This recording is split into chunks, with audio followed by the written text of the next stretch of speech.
Degrassi Productions. Today, I will be explaining the exciting medical applications associated with the small bacteria which grows upon the backs of a minuscule and humble insect.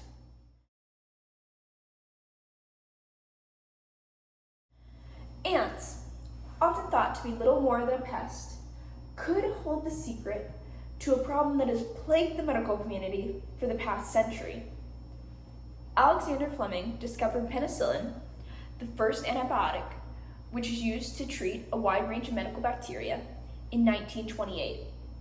This scientific advancement was a massive achievement in the world of medicine. It marked a transition in responsive and preventative medical care.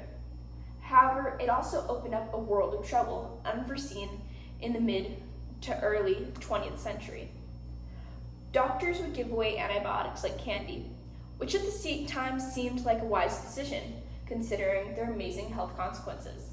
However, it sparked a wave of antibiotic resistance. As antibiotics continued to be distributed, the bacteria they were used to fight against adapted to resist these drugs. This is known as antibiotic resistance. Leafcutter ants, a member of the species Formicidae, which is the scientific name for ants, have two genera, Atta and Acromyrmex. There are several distinctions between these two species, one of which is the shape of their heads. Atta have heart-shaped heads, whereas Acromyrmex have more square-shaped heads. As well as their size and shape differences, there are also differences in their hierarchies within their colonies.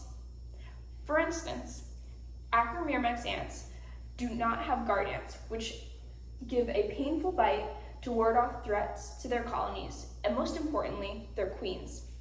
However, the ant we will be focusing on in this video is the garden ant, or minims, of the Acromyrmex species.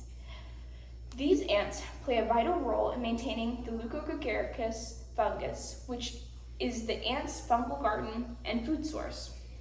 These ants are known as leafcutter ants because you can witness them cutting pieces of leaves and carrying them in their mouths and upon their backs back to their colonies. However, they do not eat these leaves. They use them to nourish their fungal gardens. Escovopsis is a parasitic fungus that invades the Leafcutter fungal garden. It feeds off of the fungus, taking its nutrients, and eventually may cause the colony to die because it creates a chokehold on the ant's main food source.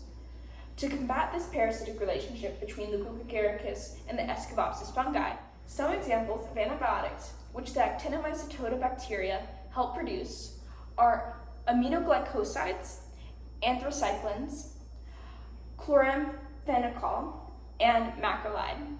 The reason this relationship is so important to the study is that the Pseudonocardia bacteria have co-evolved alongside escovopsis in order to continue the fight against antibiotic resistance. With further study, this relationship could be key in understanding how to beat the antibiotic resistance, as old diseases such as smallpox and MRSA have begun to flare up once again. Thank you for watching. Stay tuned for our next video.